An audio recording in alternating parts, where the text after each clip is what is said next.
Hello everyone. Thank you so much for joining us today. Let me warmly welcome you all. I'm very happy to have you here and also to say that the birds in Costa Rica are singing very loud today. I think it's for this special day, but also because of the time of this year. So I want to really send you greetings, warm greetings from the Earth Charter Center for Education for Sustainable Development.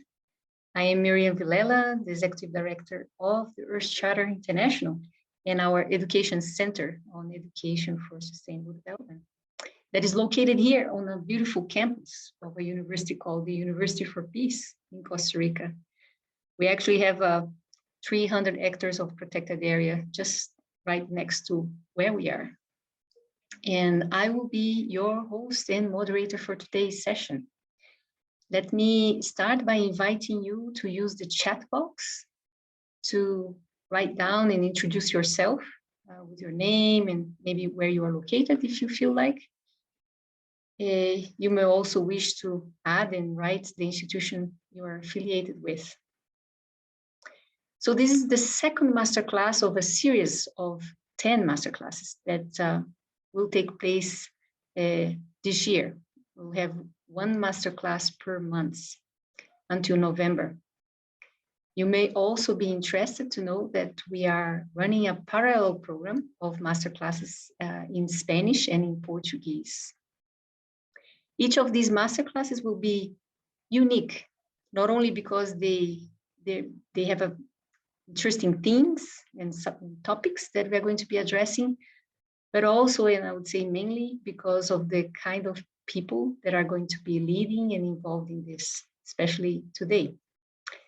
As you know, today we have the unique opportunity to have Tiokasin, Ghosthorse, to be here with us, who will be reflecting and sharing with us some thoughts and insights on the theme, Earth Languages Beyond Anthropocentrism. And actually within a month from now, for our next masterclass, you'll have a chance to hear from Lynn Twist, who has also been working quite a lot with Native Americans or indigenous people. Before we enter on the topic that brings us together today, I want to invite you to take a few minutes for a quick hello, a sort of speed meeting, a quick hello meeting with some of the other participants that are here. Okay, so let me start by sharing with you that this masterclass program that we put together is actually part of our UNESCO chair on education for sustainable development with the Earth Charter, which is a joint effort between the Earth Charter International and the University for Peace under the UNESCO umbrella. And part of our work has to do with developing research, courses, and education programs at the intersection of the idea of sustainability, values and ethics, and education. You can find more information about the work we do in our UNESCO chair in our website. And why did we develop this masterclass program? It's precisely to offer a new space for learning and reflection and exchange. And now I'm happy to introduce you to Tiokasin. And I want to share that in 2018, around this time of the year, in March, Tiokasin came to Costa Rica. He came to Costa Rica to spend a bit more than a week for a workshop that he was part of, was facilitating, called The Inner Dimensions of Climate Change. It was a retreat for young ecologists from North America. It was a workshop organized by the Global Peace Initiative for Women, and we organized that in collaboration with them. As you can imagine, I immediately connected with Tiokasin at that time, in March 2018, and everything he said strongly resonated with me and the work we do here at the Earth Charter International. Before I give the floor to Tiokasin, I want to inform you that we'll hear him for about 30 to 40 minutes. Then we are going to take some initial questions and comments, and we are going to split you in small groups for a few minutes so that you can dig in some of the questions or comments or insights you have had and share.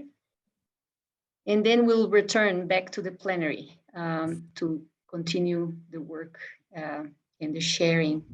So again, thank you everyone for joining us today, and thank you Tiokasin for being here. So Tiokasin, thanks, and the floor is yours. And of course, I have been talking with Tiokasin about these ideas of language and how do the languages and the words we use influence the way we think, and how the language and the words we use shape our worldviews. So Tiokasin, we would love to hear your thoughts and reflections on this. Well, yeah, thank you. Hello, everybody. Doksha, okay, excuse me. Chante washte na pechu zapielo le unki piki ho he washtelo.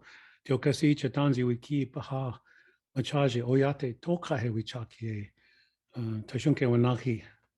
So, hello, I am from the Itazip Chola and the Minikoju Lakota bands, or you would call it clans. My name is Spirit Coming In. Haku touches the sun, one who puts others first, all life first before himself. And then the last would be Ghosthorse, I'd say, but it's not really true interpretations of all of that into a noun-filled language. So it's all, if you can think about motion, that's what I'm describing, the motion of where I am at that moment in being renamed 4 names in my lifetime. So as we describe emotion, I would describe us as being here. And even my last sentence is still not in the past, but it's always right here. So what I'm trying to say is that the terminology, it takes a lot of getting used to in concepts, where if you're speaking in verb forms and knowledges, verb forms actually don't exist. They're about recognizing the place of continuum, acknowledging the present, and then dissipating that. So now that's hard to fix in a way of thinking where it's binary, good and bad, dark and light, right and right and wrong, above and below, things like this that we have to kind of put ourselves into a box with. So it's that with those ideas, I come to you from the Lakota language thought process. I grew up with it. My mother speaks fluently, and I have to say, learning and being around that language all of my growing years led me into understanding the language I'm speaking even more, the English language, and the truths of that. And so I'd say that is a major influence. But recently, my mother also said, I think it was timing for it, that I was ready. She said that we cannot speak the Lakota language without intuition. Now, if you think about this, how much of this are we reaching for in this language that I'm speaking? That we have to say, well, it's a gut feeling, it's a hunch, or it's a good chance, or something, where we want control of that. So, excuse me, in this way, I have a little asthma once in a while, so I'll try to do what I can here. And so when I come to understanding even words, well, I have to go back and kind of refer to, and I'm gonna, if you don't mind, I'm gonna read just a couple of paragraphs from this book that I contributed to. It's a series called the Kinship Series out of, from Gavin Van Horn, Robin Wall Kimmerer, and John Hausdorfer. And in the 5th volume, there's 5 volumes of this Kinship Series, and this part is practice. So it'll give you somewhat idea, the ideas of how I'm trying to reinterpret, or which is impossible, but I'm doing what I can. So if you don't mind, I'm going to read this bit, and then continue on with what I'm saying. So here we go.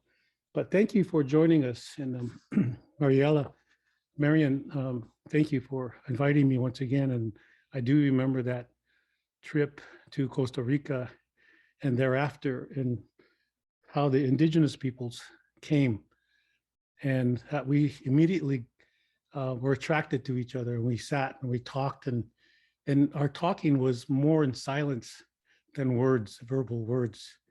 It was just good to be with each other in that way without filling our heads with thoughts and concepts. And we understood each other first that way. And then after an hour or so, we began to share our stories from where our root system, language, food, air, water came from. So I want to say that, and that the land was welcoming that way. Not a passport that had to go through the airport with. So it was much very different. So with that, excuse me, if you could understand this is called Nurturing Thoughts. And this small essay I wrote. Language is the foundation of civilization. It is the glue that holds a people together. It is the first weapon drawn in a conflict. So here is the context here. The winds toss the brown autumn leaves in the chilled morning as I walk with a mentor, Virgil Killstraight of the Lakota Nation. And along the barbed wire barriers, we linger behind our group of international visitors who have come to Auschwitz-Birkenau, Poland, the largest concentration camp during World War II, to spend 4 days of silence and silent remembering for those who perished during the final solution from 1940 to 1945. It was here that I began to ponder, listen, and then question. Why would anyone seek a final solution to exterminate others? And on this annual pilgrimage of remembrance, our group of Zen peacemakers walks the perimeter of the barracks, ringed by electric fence. And we stop at various points along the 2-mile route, offering words and tears. Our group includes the children and grandchildren of those who were exterminated or those who survived the death camps. And at the stopping points, I place chanli, or tobacco, to express my thoughts.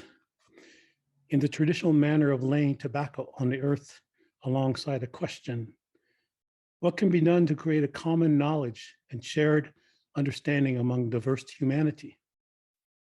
And I think humans struggle with the meaning of knowledge, often believing themselves to be sole owners of it. But we connect to another way of knowing, in which understanding is derived from watching how life nurtures living. And at Birkenau, we walk through sections of the camp that were oddly named Canada and Mexico. And Canada contained the warehouses for all the things the Nazis took from the prisoners: coats and food and kitchen implements, luggage, eyeglasses, false teeth, wigs, and shoes. All the valuables that had any material worth, and everything else that could be salvaged. And Europeans in those days considered Canada a place of wealth and prosperity. So the camp's authorities called this place of pillaged belongings Canada. The prisoners who got to work there had a privileged position of surviving by finding food and other things from what was taken from the luggage. Mexico was the area of the camp to the south of Canada where they would haze the prisoners after they were stripped of all valuables. It was called Mexico as a reference to lawlessness. So my mind dislikes borders, walls, and barriers that are created to divide and conquer, whether on land or in language.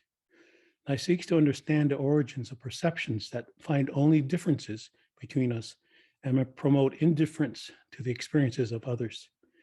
Such barriers were fully on display in the section of Birkenau.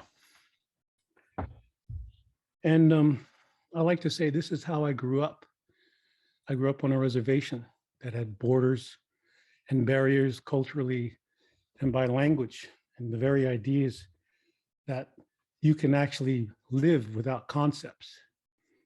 that you actually can be engaged in all life, non-human life, by not having the concepts. And my tongue-in-cheek thought process is mind junk in front of you to cloud, or we need to clear that fear of animals, of natural processes happening. So our thoughts are not being nurtured. And I say this is because I worked with young people who were saying, I grow a garden, I grow my garden, and I plant the seeds, and I, harvest. And I was like, wow, how one-sided that might be. But to the elders from where I'm coming from that are gone now would not think that. They would say, wow, that's a lack of respect, because it's actually the garden that grows you. It's actually the seed that allows you to put it in the ground.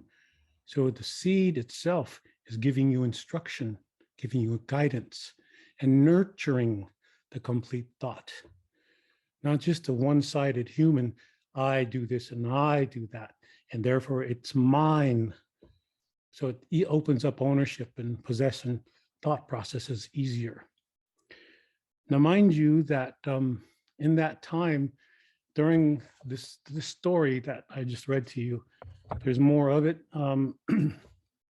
At the end of that day, we had gone to the retreat place we were staying, about a mile or two away from Birkenau and Auschwitz. And I sat down with an elder plus another friend, Shawnee, a Lenape person. And I asked Virgil, a fluent speaker of the old Lakota. And I asked him straight up, I said, hey, Virgil, uncle, like do we have a word for domination in my language, in our language? And immediately with a quick, clear no word nor concept for domination.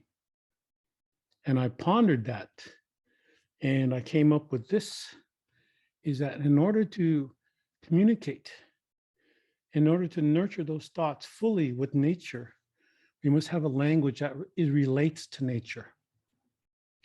So relating to nature means that we have to learn other languages, non-human, than just if I learn French or English or some other language. But that these languages that we miss so much because we are objectifying places with nouns, or thingifying, and taking the spirit out of life. So living is no longer living, it's just existing within a system, like I described, that practices the art of war. It's a conflict within ourselves. And so we're at odds with ourselves because of the language. And so we take down the barriers of how we used to think, and how domination doesn't quite fit with living with the earth.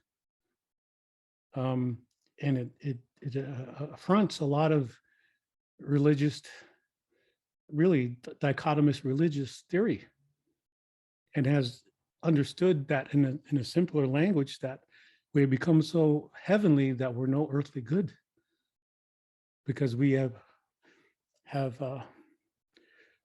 put ourselves in a superior perspective to all others that do not think and feel and do things as humans. And yet, with the teachings of where I grew up, they taught me the value and intelligence and consciousness of the water and the rock and the tree and the air, and all these so-called simple things in English, and that we have to reason and rationalize later. Of course they did that, of course. But it never changed, because we grew up with the idea that, oh, the water did not charge us for drinking it. The air didn't charge us for breathing. The food didn't charge us for breathing, for eating it. The trees and all these conscious intelligent beings didn't charge us. what happened that we are charging everybody for health. We're even telling everybody how to be healthy out of the context of nature. So we slip it into a very human-centric idea of science in this way, in this fashion. And I think about, okay, how did that disconnect us? And why is it that we have looking for a connection language? Is because of the relationship, that very nature of understanding that which defines humanity in the Western world is coming from humans. Oh, that's a humane thing to do. That's humanity. All humans do this. All humans think this. And I'm coming from the other place where all those elements, the beings, you call them sentient or not, everything is sentient to us. All those intelligences gave birth to the human. So it's that which is elemental, is defining who we are as human beings. So that relationship of language is respect for that which gave us the human being. And now we've taken it out of the context and put it only into the human-centric, the anthropocentric view that everything has to kowtow or fall into the black hole or the rabbit hole of how certain people who think out of domination must be that all people must behave this way. And that's not true. And I know this is for sure because a lot of, and I'd say indigenous peoples who are inclusive, and I'll go back to that inclusive, but I would view it as our language is so inclusive that it doesn't leave anyone, any human, any life out, the midako oyasi of all life. Everything is in relationships relating to relationships beyond relationships. And so when we say things like inclusive, there is really, do we need words that divide inclusive, exclusive? You see these boxes, and I call it a parabox of a beginning and an ending called time. And then we have superior and inferior, up and down. And then we have a cause and an effect. And that's how we're trained to think out of the parabox about all those who are living outside of the paradox that we've been trained into and programmed into, and looking for proof that we exist, and looking to prove or to solve mystery rather than accept mystery. And you see there's a marked difference between those who are not trying to solve the mystery and those who accept it because they're living the mystery. They're living with the earth that gave us life, the humanities, the quantum physics, the concentration of consciousness, I would say. So much to say that one of the elders back in the Lakota that I come from, I'm sure you've heard of Black Elk maybe. And he said that the center of the universe is everywhere.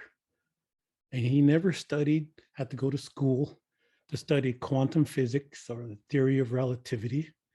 Even so, where Einstein visited the Hopi, and he visited Hopi in 1930 and thinking that these native people are going to go away, but they were so remote in 1930.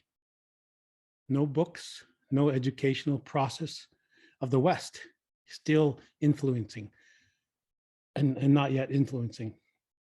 So he observed the children of these 12-year-old children, he said, of these Hopi people, because at that time he had been exposed to many types of cultures and nationalities around the world as much as he could at that time. And he encountered these native people. And he said that 12-year-old children, I'm paraphrasing, 12-year-old children of the Hopi were the most prepared to understand the theory of relativity because they were living it. They didn't read it in a book. They weren't programmed into thinking one way or the other through instructional concepts. And because that normal was the way to think in order to employ yourself in a system, even to be accepted in it. And therefore it's meritocracy, where if those ignorant Hopi, the ignorant Indians, Native people who didn't get their pieces of paper, who said they know something, weren't allowed into the system. So when I think about the educational process that I've had, it's like, yes, it's kind of that same way.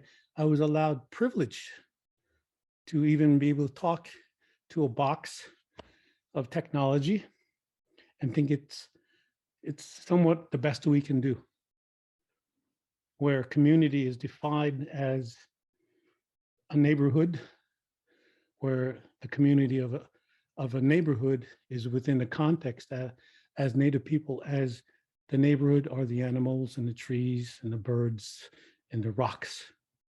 So when we speak in our language, we can't leave them out. The human will always come last because we're the most ignorant, and we're proving ourselves true that we are the most ignorant because we don't know how to live with the earth. We think we do. We have fantastic ideals, and yet when an indigenous person speaks about that, that's idealistic in this context of the paradox. So I would put it in that and say, well, there's a wall, and I see the wall as a veil. I see the wall that doesn't exist in my language, but yet the one I have to speak, there's a wall that exists. And so the reservation, I grew up with borders. My mom's time, my mother's time, she said they needed a pass to get off outside of the border here in a country that's called America or the United States. But she would also say, as among other elders who didn't want to speak English, that they would said that they knew the history before 1492. And that's the bigger part of this land. The land's history is not being looked at. It's what a system has done to the land that is being pushed away, the grieving process of it. And I think that's the intelligence, is let's be generous with ourselves now. We hurt. We don't know how to accept the grief that we have to go through in order for at least that idea, concepts of a human being that came from another place to the Western Hemisphere in order to get over ourselves as untouchable. We are not supreme. We are not inferior. We have always been as much as that pebble outside, that blade of grass. Now we've forgotten those languages of how to communicate with them. And I do know that there are indigenous peoples who still do that. They're able to communicate. And that cannot be put into a book, because that book is one of knowledge and information. And as I spoke to an elder from Nova Scotia the other day, who has his PhD, and he said that we have so much information and knowledge now that we don't know what to do with it. We keep re-scrambling it and making it look like it's new. But he said, one thing is that we're starving for knowledge, or we're starving for wisdom, because we're not living what we're reading, we're not living the information. So those peoples who are living that information with nature, in this case, that's not being heard, because living with the earth is our responsibility as Native people. That's our single, to me, the most instructive guidance we can fulfill, is to learn how to live with the earth. But the domination comes in where we're instructed how to live on the earth. Therefore, we plan and make borders in our minds. Mental junk goes in our minds, and then we plan because we're lacking. And there comes a lacking of language. I want, I have to have knowledge, information, material, resources in order to accomplish something according to that system that gives the handout. But and so you're on a starting sort of this surviving mentality that that's what we do in order to have, in order to feel like we're worth something. And yet Native people, the ones that I know that are very traditional, aren't even thinking that. And they're feeling that it's their problem that humans are thinking lacking of, because maybe there's a loss of respect for being able to speak to those other life forms that give us life. So in that context, I'm thinking about how, and again, maybe I'm missing something here, I'm not keeping on track them. I think that part of understanding this continuum that I'm talking about, that every moment is innocent, and without guilt, without the concepts of guilt, it doesn't fit innocent because every minute is. And that this so-called energy surrounding the meaning is too much expanse to conceptualize into a container and thinking of thought, because that intends a control, and control needs mechanisms and work at work for whoever defines concepts of domination. So we're working in concepts of domination. And people want to go to patriarchy or matriarchy. Well, when you're in that, there's no such thing. There is complete balance. So there's no need for patriarchy or matriarchy, because all life is needed. And if one had to separate themselves from the expanse, it would have to begin with a non-relational aspect: singleness, loneliness, aloneness, or eventually into well-meaning romantic visions, notions of one love, one tribe, where the idea is sort of imaginative, but this imagination is without elders. So the older people are really adolescents, and we trend to go to the religious aspects of, I would say, mantras and books, and retreats and conferences, and sort of this medication. But then I have to go back now to the language, the etymology of the language that I'm speaking now, and wonder why it's taught this way. So I found a word in Latin. I think it's called, I'm not sure, eo ipso, EOIPSO. And what it means is by the very act or quality or account of how we communicate using language. But it's also a question that often comes to mind, and how reference points are often defaulted to. In this case, Western anthropocentric perspective. Unchecked thought process that assumes that the rest of human culture doesn't count or is not provable enough. In this case, indigenous languages of communication with the rest of life. So if you can understand that, the light of language in the Lakota is much brighter for me. And so these words, if you can understand even further that how do from the words the Lakota speak, my father spoke, and he listening to them, and my grandfather is to describe energy, and then to describe the movement of that energy, the motion of that energy, is the way you speak Lakota. And that has to do with the word of feeling, which is intuition, and not so much trying to put in theory and proof and go back into the heart. But in Lakota, you must come from the heart and go through the head, Where I've learned the other way is that you come from the head, then we go to the heart. We try to go to the heart. That's understandable in Lakota too, because you say this is Nasula, this thing we think that all humans come from, we think from here. This head is merely something that is, how would I say it? It's a way of understanding that this Nasula is merely a seed of the heart.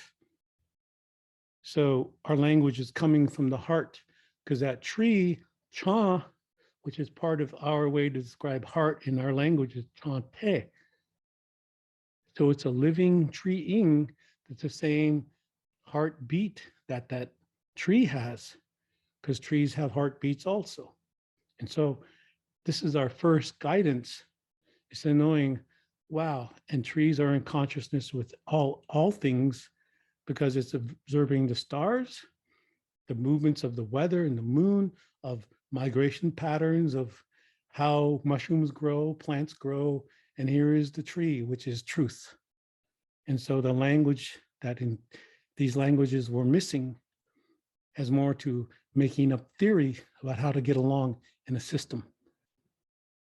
And we need to prove those peoples who are speaking outside or living outside the parabox must join us here and make it understandable for us here in the box. So we're constantly colonizing the language and defragmenting, or excuse me, fragmenting it so that we can understand it here. Let's extract them to come here and live here in this civilization so we can understand it, so we can put it in the books and then sell it. But all that is like temporary for us, it's temporal. And the way we're living with the earth is temporary. So one day we may not all be here, but maybe we'll get it when we're not here, you see.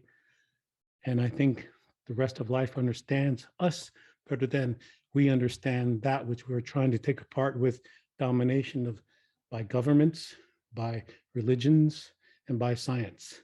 All have dogmatic authority. And when you're in a relational language, there is no such thing as dogma or authority, because everything must be mitako yoyasi.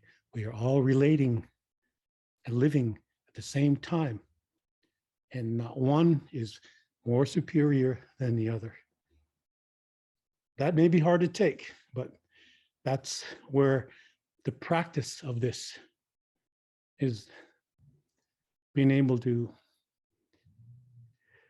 understand the lies that were told to me as a child about this country, and why it was so hard for this country to tell, even today, its children the truth. You know, and I think we're all victims of that. So we're constantly in wanting the truth or information and knowledge without ever living the wisdom. So there's a lot there. I mean, sometimes I'm like, what did I just say? But I understand it as this, and I'll end this part with that I would think that Native people aren't animists. We're not living through animism, but that we're really astralists, astralism, because we have cosmovision of the universe, not just the animisms that we live, you know, by animation of life forms here, that too, but the cosmovision. So I can go outside and, wow, that tree is noticing me. Wow, that tree is, I'm feeling that tree. And that's how I really feel. Like, put water on me, and I'm like, this incredible other knowledge that we have forgotten, except to put into epiphany language, a reawakening, awakening, and yet the language stays with us, that we're using the same language that put us asleep in the first place. And we're trying to wake up with that same language, you see? And then we want what those Native peoples have, because The way we learn things in this society is what we lost it. So I want that what they have before it's too late. Right? So yeah, I'll end there because it sounds like a point of controversy.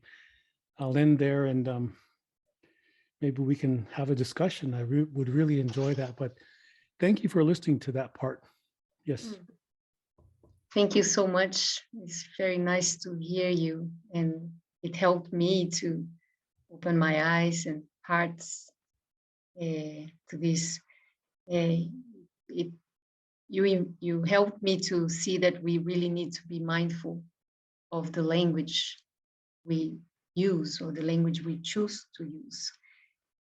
And constantly, I think it's a learning process, ongoing learning process, being mindful and to find ways to use a language, as you rightly said, that relates to nature, a language that connects us to nature, a language that uses a more relational words and concepts, language. And I really want to thank you for the example you used, and because I liked it very much that you gave the words that said, rather than saying, I grow a garden, you can rather say or think that the garden helps me to grow. The garden grows, not I grow a garden. I think that was a very easy one for me to relate to. These words that we use that we don't know are very anthropocentric and are affirming or nurturing an anthropocentric view of life, versus being mindful to find words and terms that enhance or nurtures a more life-centric approach. So, Tiokasin, you shared some thoughts on living with Earth rather than on Earth. I would like to invite you to expand a little bit more on what does that mean and what's the difference of living with Earth rather than on Earth. So growing up, I wasn't taught to be a leader. I wasn't taught to follow. I was taught how to walk with. So if I'm leading the earth, I don't think that's possible. Following may be a little possible, but if you're walking with the earth, you're in a rhythm with the earth, you know what it's saying, you're hearing the language. You're not telling the earth, you're not teaching the earth any lessons. Because if you're following, you need a lesson. If you're leading, you're trying to teach the earth lessons. But if you're walking with, you are the lesson. You are the prayer of the earth. You're the living prayer of the earth. And this is nothing new to Native people. But see how new it is in this language that I'm talking, and how people take that apart and they become experts at it, theoretical experts. And so when Wowa Chingsape, which is consciousness. So if Earth is consciousness, you know, in that sense of all the consciousness together made us, then why are we kind of putting ourselves on a pedestal? That's separating ourselves. And so domination comes in and says, well, I can own that land. I can own the ideas. And I, when the older languages are speaking of the I, the me, the my, the mine, ours doesn't exist in those languages. How can you own anything? You see? And so that's domination. And you cannot have peace with the earth by domination. As you see it happening now. It feels archaic to us. War. It's archaic. It's outdated. It's like devolvement. Because that war, or the mongering of war, won't allow us to understand that we as a human species are actually committing the biggest folly against ourselves by having extraction mindsets, because that's the war against the earth. So when we have peace with earth, there will be no need for war. But we have peace on the earth in domination, that we can own the earth, because it's our planet, my planet. And you know, we base our languages out of that. And then you grow up thinking that's normal. And it's not right angle thinking. That's what it is, right angle thinking. And you don't find right angle thinking in nature. So when I say peace with the earth or with something, it's actually you're feeling everything is understandable. And we have a word that we say takushkanshka, which means that which gives spirit or life or energy to that which gives spirit, life or energy, and on and on and on. It's like a spiral drop in a pond where it keeps getting bigger and bigger, the expanse. But that's not growth. That's a centering, to know that even that circle going away from us is also the center, because it's the same energy. And let's say this, who thought, and I know the etymology where it comes from, so I won't have to discuss that, because I don't like to talk religion. But we are taught not to argue over God, because that's a concept, domination. And who it is that thinks God in concept, to us it's an arrogance. Who are we to define what mystery is? We are to accept it, because that's what we are, the mystery. Doesn't mean that we're God, it just means that we're the mystery. And how many of us individually in this case don't accept the mystery within ourselves? Oh, thank you. Tiokasin, you said we are constantly colonizing language, the language. And we need to see how we use words and languages of decolonization. Can you expand a little bit more? What do you mean by that? What do you mean by the language or words of colonization versus decolonization? Well, the first colonization is by making I statements. I, in this language, is often referred to as a noun or pronoun. We're subjugating ourselves, that we are alone, separate, stagnant, and we are a material thing, if that makes sense. So I am somebody. Like, I am, therefore I think. I think, therefore I am. And it's all about you. It's like, wow, that's such a lonely statement. So we say, how do I change that? Oh, yes, we think, therefore we are. So we're understanding that. But in the Lakota language, old Lakota language, there's no such specific reference, I would say, to I, me, my, mine, and ours, but that the I becomes a verb only. So I is a verb. You are a verb. You are verbing with everything. And you could feel that once you let go that I am alone. I own this. And like, you don't own, maybe what you think you own owns you. You see? And so I is a verb. You are a verb. And wow, to me, that makes sense. If everything is already understanding me, that's why I'm here. Why am I not respecting that? That tree understands me. So here, I'll give you some air. That river is saying, oh, I'll give you some water. I want you around.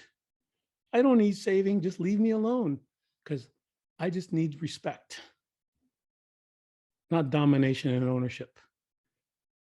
You see? And so how many of us are allowed to come to the technology that is being held up as our savior?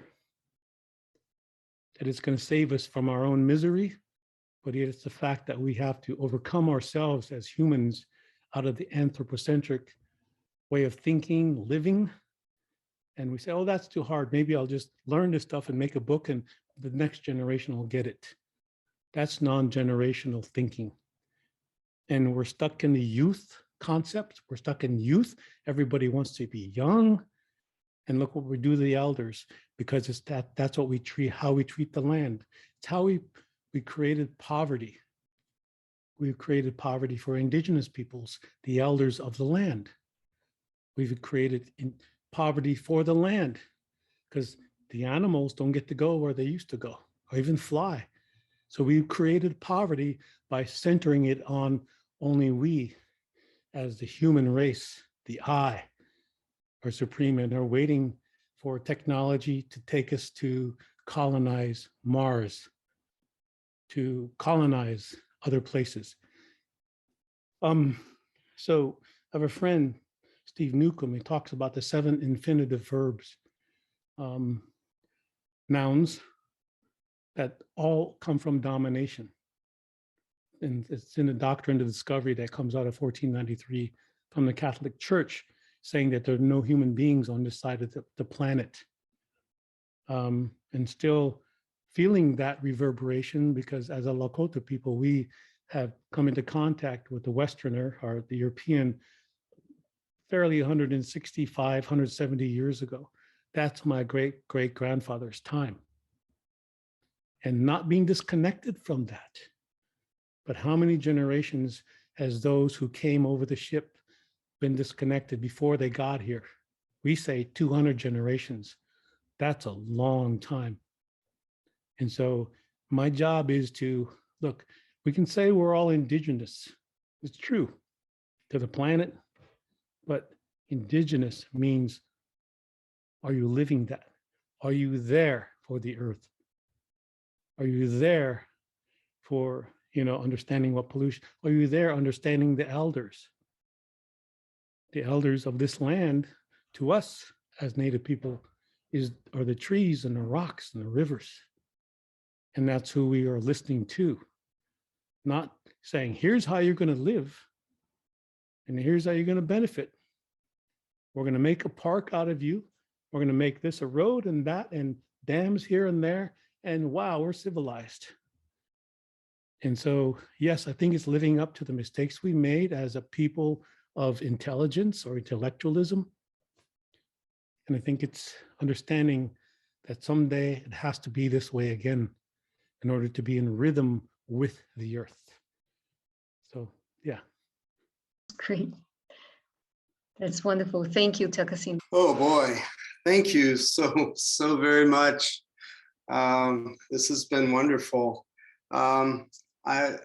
Some observations and a question, if I could. I'm really struck with where you started with the sense of language, the language as glue, and how language opens us, your language opens to a world that's moving, that's participative, that's always in process and always transforming.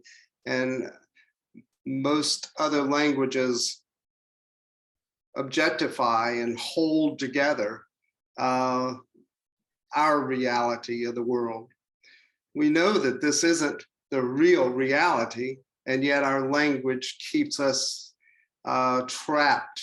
So one question is, I wonder if you have ideas around that sense of entrapment of language and linguistic concepts that can help us break out. So that's just a little question. I followed it up. I loved also your notion of lived experience, lived understanding, and your sense of lived wisdom, and where these things aren't things in themselves, they're relationships that we create with our place and our movement in the world. And so that really fascinates me and draws me into so many of your ideas. And finally, I'm reminded of David Peat, a physicist who worked very closely with the Blackfoot peoples, especially those in Canada. And he was very interested in this notion of flux and movement, and he felt the language of the Blackfeet and other indigenous and native groups were much more in line with the quantum world that science is now trying to describe and can't find the ways and the languaging and the images to do so. And he talked about the sense of map in the head, and that the Blackfeet peoples often referred to, where are we in relation to the natural world, to our sense of place, our sense of history, our sense of society, and even our sense of other creatures. So that sense of identity, that where the language actually creates an identity of where we are in relation to the rest of the world and ourselves in relation to that world.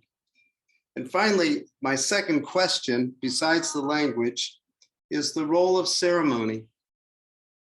I know you mentioned Black Elk. I know in his vision, he wasn't able to share or move into the vision until he shared it with the elders, and they created ceremony around his vision that brought his vision into the life of the larger community. So when I think of ceremony, I think of the beat of the drum, the stomping of the feet, the singing and lifting of voices, and the dancing in circles. Can you maybe suggest how ceremony can move us toward a different way of being and relating to the world? Okay, I think in terminology of English, you say two birds with one stone. Yes. I'll do this militaristic culture, this military language here. Two birds with one, I'll kill two birds with one stone. Okay, so first of all, living language, what does that mean? Can I really explain that if it's living and it's different every time? So the innocence of being here now is not the same innocence that I described it as 2 seconds ago. So it's new, it's old at the same time. And the language, even the energy as we move through space changes. So we're aware of that, or at least as much as we can be. So in that identity that the Blackfoot physics describes, really, if you think about it, in the old languages, no need for identity. Because look at the etymology of what identity is. Can any of you know that? Let's see the word id. What does id mean? Ego, entity. So we're surrounded by our ego is our entity. And why doesn't that exist in a lot of Lakota, indigenous languages? But we have to put it in words that we can understand here, because these are words that can help us find and break the coffin, the box that we live in, the parabox. Yeah. So, and we get the feeling of energy outside someplace, rather than, I don't understand that. How can, that's right, is that, and we have to prove it, what Tiokasin is saying, what the language that Peter Boehm and David Peat and Leroy Little Bear and so many others know. Robin Wall Kimmerer, these folks all know this. So I'm gonna take it to, we are not metaphoric people. We don't make pictures in our head. That's like the movie, we're watching a movie. That's still separate from who we are. So I would say we are at best metabolizing ourselves. We're metabolizing the tree, the air, the energy of the earth, and we're metabolizing. And now that's been interrupted with identity problems, because we've been taught to be alone, I, me, my, mine, and ours. So we're looking for who we are. So we speak this lacking of language. Yes. Always needing, always wanting, extracting so that we can feel better about ourselves, get more material. So look, I'm provable within the system that I have a lot of money and I feel good, you know, but it's not that. So I would say to move forward, we stop using these languages, this reference to I. Try to write without I or me or my or mine or ours. Try to do that. I guarantee you that you would have the hardest time trying to describe what life's about. And when it comes to metabolism, oh, that's saying, well, that's the ceremony. We're metabolizing, and this is time. Right now, time saying in this sense that the seasons are saying, oh yeah, spring is coming, but it's not the Julian calendar or the Gregorian calendar, or not even the Mayan calendar. It's what we say, Tayam Nipa, which is in a sense, the calendar of the Milky Way, the calendar of Pleiades, the calendar of cosmos, that's saying, okay, now, because of how we are with this life, this earth being, not, I never say the earth, because I'm saying the earth, with earth. That earth? No. With earth. The earth? No. Earth. This earth? No. Earth.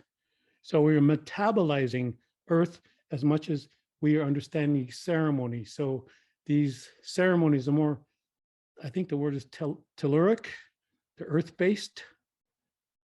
They're earth-based. And because they're more earth-based, we are keeping see, this is a far-reaching thing. I'm getting caught in Western concepts here. It's a way that we're keeping the earth clean in communication, because the earth, see, earth needs to communicate with the sun, with the moon, and with other planets in order to keep balance. And that's what we're saying ceremony is. It's always a creation ceremony. And if that's what we are in creation, you live, you die, you live again, you die, cyclic. But it's being aware of our consciousness, where we are now with that energy. That's what we're doing. That's why there's no end to life. And that's scary. I could see for people who grew up thinking that we're going to go to heaven or hell. And we don't even have the concepts of evil in our language. Like, wow. You know, my first exposure to this thing, the native people are sitting there and listening to the river, watching the river, all the life happen, or sitting there listening to it. And then down the river comes a ship, and out of the ship climb many people in strange clothing. And they get out and they're like doing this, admiring all of this. And all of a sudden they start chopping down all the trees. Then they build a building with a steeple on it. And all those people who chopped down all the trees, who came from someplace else, climb into the building. And we hear singing, all of that. Then we ask them, what are you doing? And they say, we're talking to God. And we're sitting there wondering, well, we're listening to God. And we didn't have to chop trees, because our instructions are to listen to life, not talk to life. And so maybe it's shifting that ceremony back to the original, who we are as a human being, not just a human. Yeah, and this is another reason why in the Lakota language, there is no, as I'm told and know, that there is no word for human being. There's a wichasha. That means gifts of the stars. And you take that into the scientific context, the quantum physics context, Sam, they're understanding that you must metabolize what the stars have given to you and what the earth continues in the ceremony. So let's be a part of the ceremony that she has created for us, not making up religions to stop and damn any spiritual movement that's happening, because that can happen anyway. So, good Okay. question. It's so good to hear you. Yeah. So before we went to into breakout rooms, we had a question from Dirk that was written in the chat box that basically is asking you an advice on how he can deal with the challenge of dealing with people who look at him and don't understand him, because he shared that he had a sort of awakening when he met with people, native people from Vancouver back in 2014. So back to you. Oh, thank you for that, Dirk van der Ven, right? Yeah, good. I said that right. So I think I'm familiar with that question. And even living in New York City, how do you do it living in New York City? You should be fleeing. You should be, I was like, okay, when you flee, I'll flee. You know, when you run from the city, I'll run from the city. When all the electricity is turned off, then you maybe understand where I'm coming from. When we can't turn the tap on and there's no water coming out, you know, we can't drive cars anymore, then maybe we'll understand that, hey, we need a language to describe this, to understand that we have to do without certain things, and certain things that are, I grew up with being ridiculed because of being native in this country, indigenous, and that we weren't supposed to be here, and that anything that we say was voodoo or black magic or ungodly. So we're used to this. So the way I understand it, there's people who are afraid of people who are starting to understand their own trauma, because you're describing a trauma of separation from the earth, and wow, that hurts. It must hurt that we are away from earth so much that it hurts now, that we're afraid of those natives or any other human that is tending to not connect. Now, this is the secret. Where is your connection language coming from? I know in Latin it kind of means relating, but why are we afraid of using a relationship language? Why do we go to the technical aspects of language and say connect? Well, I have a plug here. I can plug it in and connect, then disconnect when I need it turned off. But a relationship, you're in relationship with the electricity that is going through all the time. And so we're not describing the current of the relationship. We're describing, I'm plugging in and plugging out. I'm connecting, disconnecting. So I would say in suggestion that we understand the connection language, the technical language we've been speaking in this country, at least since the early parts of 1900, when the industrial age came into being, that our language has become more technical, more subjective, more intellectualized to hide the definitions of what it really feels like to be disconnected. And the more intellectualized we become, the more we're able to deny ourselves and put us into the connection and look for an easy answer for that. But the ridicule that comes with being related is that, oh, that's over there, that's not me. But that's where I come from. I come from the earth.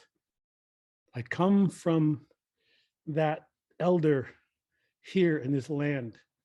So it's relationship, and describe a relating, a verb, and not connected or disconnected. Because that's kind of like, here, I'm going to connect with you, and now I'm not. Yet the relationship is still there. And that takes some patience with yourself. And I know a lot of people like to make others feel, and in my view, this is what I experienced. They tried to make me feel guilty for who I am, for not being and getting with the system. And yet I went to get the pieces of paper that says I know something and showed it to them, and it did nothing for me because of who I am. Now I know I don't need it. I don't need that because I didn't educate the wisdom out of myself. So experience earth, or let's do it this way. Let the earth experience you. Can we do that? Let the earth experience you. So when you go to nature, say, oh, I'm going there to listen to no, that's kind of like halfway thinking. The earth is already listening to you. And how is she doing that? How's that tree know I'm there? Rather than, I know the tree is there. It's like, no, just maybe stop thinking and start using that intuitive cognition that we all have when we were children. Because the earth needs that more than environmental saving, because we can't save the earth. No way. That's what she does. That's what she's doing already. So maybe it's understanding our etymology of this civilization, where it comes from. It's baby. Civilization is a baby thing. Because, wow. And I'll describe it this way. There were prairie fires when I was growing up, and there were teepees, what was allowed teepees. And this prairie fire came through, and the houses burned. And the teepees didn't burn. Everybody trying to figure out, why didn't they? Because that teepee was made for that land.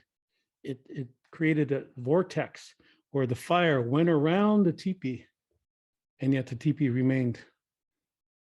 So this is like the thinking. It remains here. The anomaly of right-angled square buildings that look so formidable, like forts, they burn down. So maybe it's rethinking our language of how to live and understand and be with the land.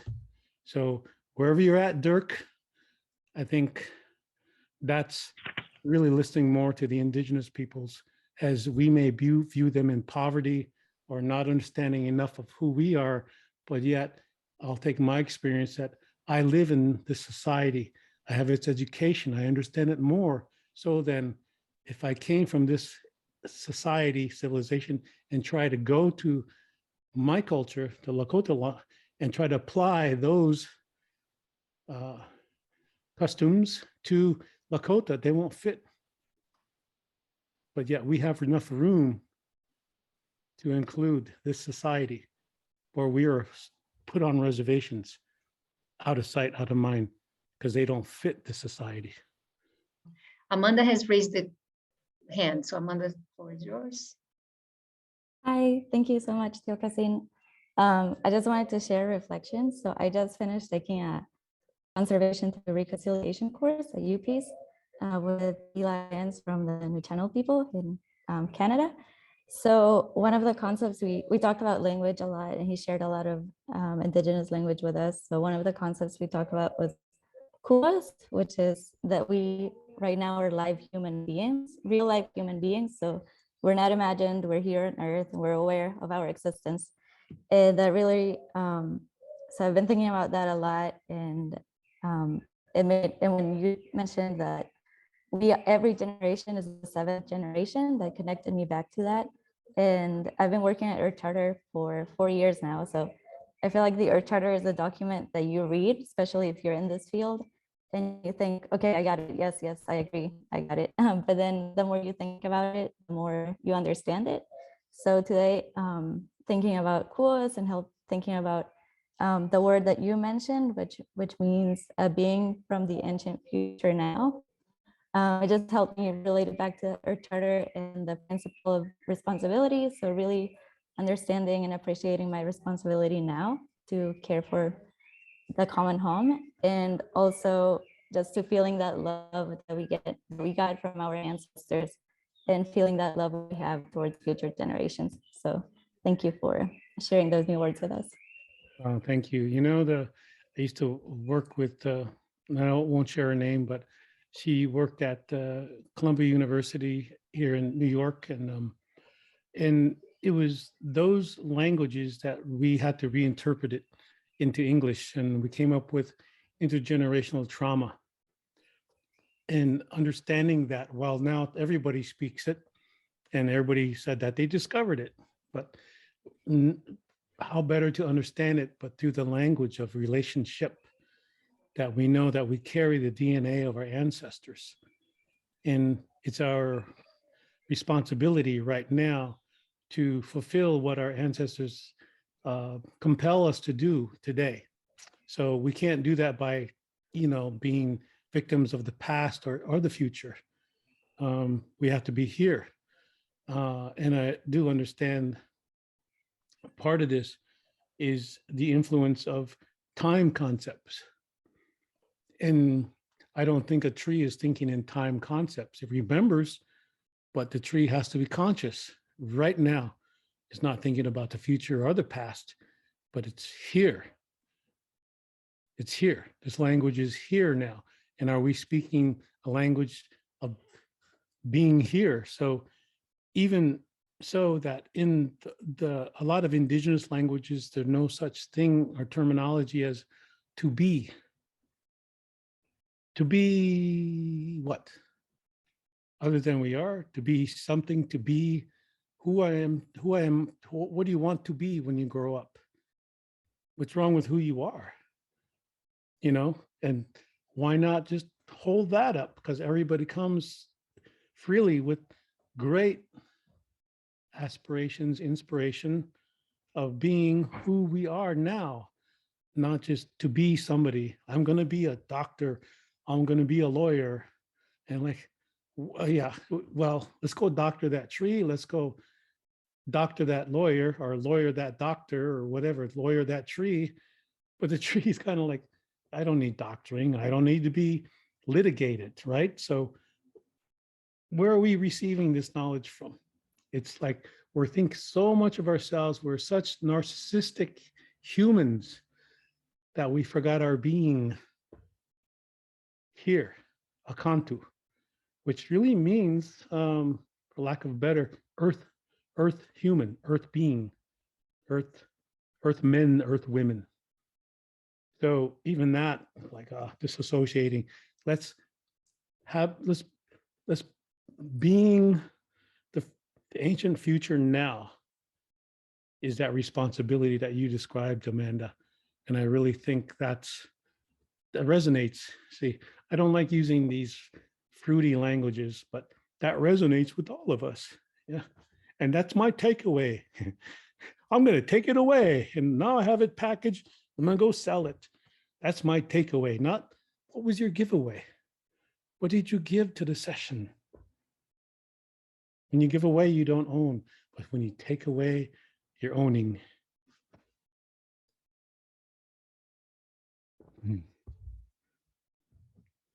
I'm laughing here because it really hit me. Well, thank you so much, Tiokasin, and thank you everyone for joining us today on this conversation that I hope it amplified or expanded our thinking on these languages we use, and using more earth language, relational language that will eventually help us to move beyond so much anthropocentrism into a civilization that is more focused or envisioning or walking, talking in a more life-centric way. So anyway, thank you so much. I feel I have to go back to learn a new language, my own self, and really be mindful of the words I use and we use, so that we can help shape our worldviews into a more caring way. So thank you everyone for joining us, and especially you, Tiokasin, for taking your time to be here with us. I just feel I want to learn more. Thank you, everyone. Thank you. Bye-bye. Bye-bye. Thank you. Bye.